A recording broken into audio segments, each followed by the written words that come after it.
This recipe is something that you don't need to put into pudding cups, nor it needs perfection. It's just blend, assemble and chill recipe. So here is an easy mango sago recipe that is sure to wow your guests. Let's get started on this mango sago dessert recipe or mango sago recipe. Heat up 2 cups of whole milk. Once it warms up, add 1 tablespoon of cornstarch, which is mixed with some milk before you add it to the saucepan.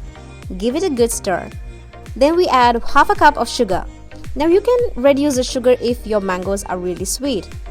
Stir it well, and once it starts to boil, reduce the flame to medium and keep watching it, else it would get burnt if you don't stir it. Now once the milk has thickened up, remove it from the stove and put it away to cool down.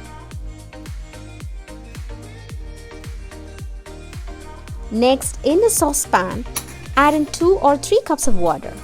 Once it's warmed up, add 1/4 cup of sago or tapioca pearls. Now the sago or tapioca pearls will expand once they're fully cooked, and they will look clear and sticky.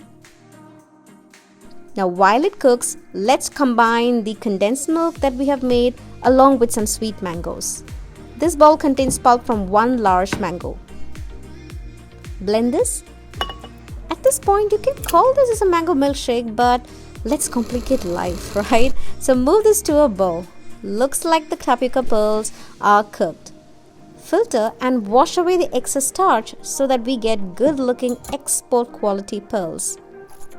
Time to soak 1 tablespoon of basil seeds, also called as sabja seeds. Allow them to soak for a couple of minutes.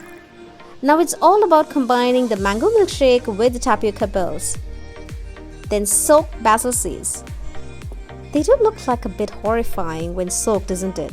Does it resemble something? Tell me in the comments, but trust me, they are actually harmless. Then add some juicy chunks of mangoes. To make it smell heavenly, I'm gonna add 1/4 teaspoon of powdered cardamom. Then we add cut cashews, pistachios, almonds, just 1 tablespoon of each.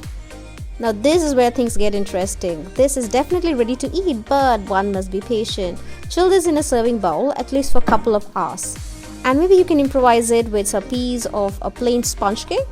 Just pour a couple of servings for each person. Sprinkle in some more nuts, some more mangoes, and that's pretty much it.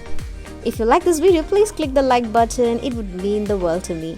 And now go on to watch an easy, low sugar, no dairy mango pudding, and I shall see you on another video. Take care.